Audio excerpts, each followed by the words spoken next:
O Brasil encontra-se em um grande buraco social e econômico, e para sair disso só mesmo repensando e revendo nossos conceitos, principalmente sobre desenvolvimento.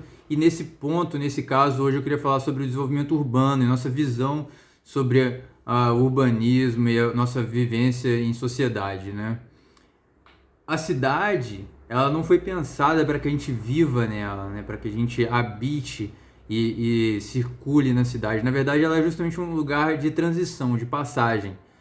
Um dos grandes valores que as elites nos colocaram, principalmente no último século, era a noção de ordem. Nossa bandeira está lá, ordem e progresso, né? A grande ideia é de ordem. E para manter a ordem é muito mais fácil todo mundo ficar na sua casa do que você ter a rua lotada de gente.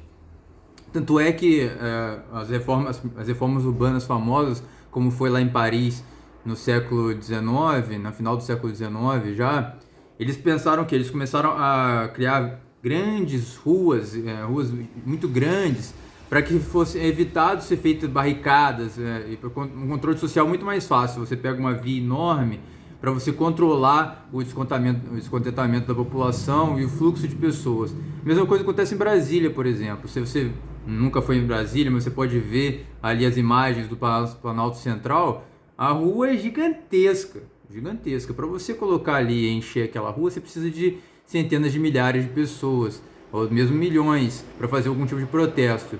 Mas isso não vale só para protesto, isso vale no dia a dia. Você ter pessoas circulando na rua o tempo todo é muito mais fácil você perder o controle do que realmente cada um para sua casa. Então a ideia do sistema sempre foi: as pessoas vão da casa ao trabalho, do trabalho para casa, ou às vezes vão ali para aquela loja, ou vão da casa para o banco resolver alguma coisa e voltam para casa. Tanto é que você não tem, nas ruas, você não consegue encontrar banheiros públicos, por exemplo. Entendeu? Aqui na cidade que eu moro, por exemplo, você tem que ir na rodoviária, no banheiro público pagar, ou ir para algum lugar comercial, que seria os shopping centers, ou mesmo algum restaurante, alguma coisa assim. Não existem banheiros públicos nas cidades normalmente, não existem mesmo lavatórios. Então a gente vê aqui nessa pandemia que quanto fez falta um lavatório público, porque a ideia é sempre ter uma circulação, as pessoas não podem ficar paradas na rua. Tanto é que um dos crimes que mais existiam era da vagabundagem. No caso, as pessoas que estavam ali vagando de uma cidade em outra, vagando pela cidade sem nenhum tipo de trabalho fixo. Isso era considerado crime, podia ser preso. Então você tem que criar um ambiente que essas pessoas não seja confortável para essas pessoas ficarem na cidade, senão elas se acomodariam, por exemplo, né? Então sempre foi evitado isso. A cidade é um lugar quente, geralmente para o Brasil, é um lugar quente, seco, poluído, muito poluído, porque é carro passando em todo lugar, trânsito, barulhento, é um lugar ruim. E a gente tem que repensar isso, porque a cidade ela precisa ser repensada. Como assim? Se a cidade for um lugar só de transição, né, e cada vez mais a gente não precisa nem mais ir até ela para resolver as coisas, a gente não precisa mais ir até a cidade para resolver a coisa no banco, a gente não precisa mais ir até a cidade para ir ter uma experiência de um filme que saiu no lançamento, porque hoje em dia sai no streaming. A gente não precisa mais ir no cinema. Para ter aquela experiência de comer fora, da comida fora, a gente não precisa ir para fora. A gente pega um iFood. A gente não precisa mais para conhecer alguém, a gente não precisa mais ir na balada, no show. A gente conhece pelo Tinder e pela internet. Então é claro que as experiências são diferentes e as pessoas continuam saindo para ter as experiências, mas não é necessário mais. Não é o único caminho mais você ter que sair de casa para fazer tudo isso. Então, cada vez menos pessoas precisam fazer isso. Então, a cidade, teoricamente, ela vai se esvaziando. Isso eu digo tudo num contexto anterior à pandemia. E quando a pandemia chega, a gente acabou descobrindo novas formas de viver e de fazer coisas, e mesmo de trabalhar, que vendo que, na verdade, não é 100% necessário muitas outras coisas também sair de casa. A gente consegue fazer muita coisa em quarentena, apesar de muitos serviços não. Ainda assim é um privilégio poder trabalhar em casa com os positivos e negativos. Mas sim, então como será um pós-pandemia? Provavelmente essa tendência de isolamento e de individualização e de ficar em casa provavelmente vai virar uma nova cultura, vai fazer parte. Temos história, olhando para a história, né?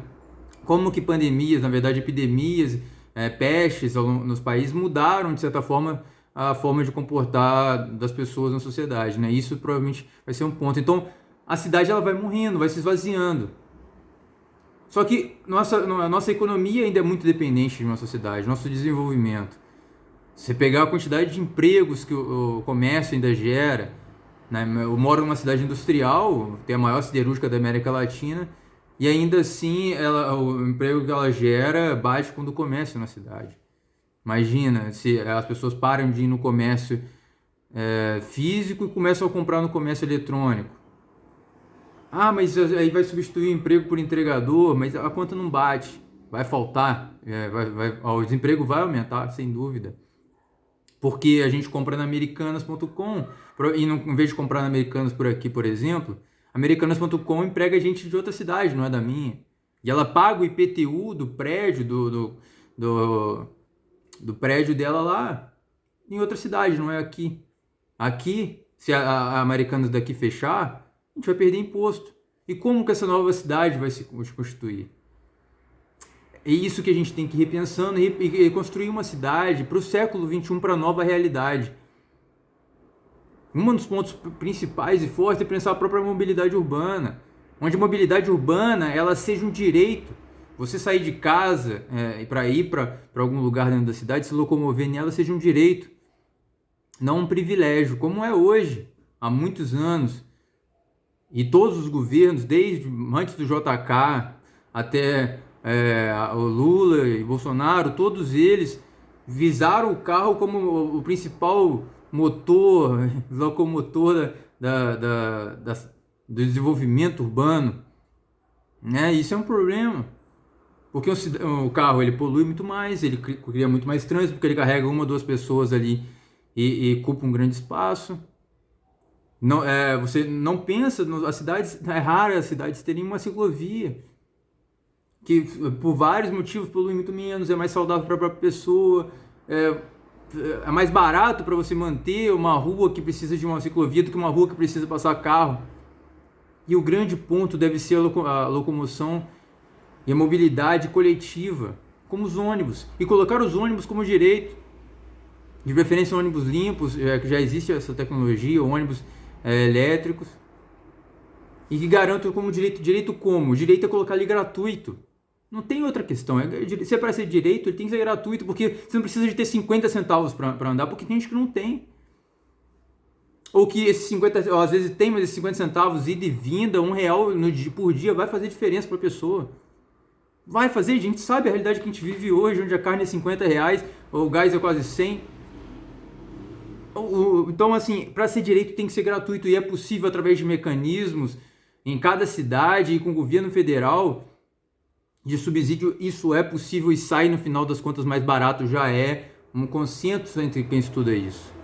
Mas é preciso ter coragem, como boa parte das coisas que a gente diz aqui, precisa ter coragem política para se fazer isso. Porque nas cidades, a máfia de ônibus sempre prevalece. Então é preciso de força política, e a gente precisa das pessoas, de conscientizar as pessoas, e para que a gente consiga nos organizar e fazer pressão para que isso aconteça. E aí, em outros vídeos eu falarei um pouco mais sobre essa questão do ônibus gratuito, mas é basicamente isso. Precisamos continuar mais uma vez. O ponto principal é fortalecer as lutas coletivas para que a gente possa viver de uma forma melhor e esse país não acabe cada vez entrando numa espiral negativa, e eu tenho até medo de onde pode parar. Então é isso, valeu galera.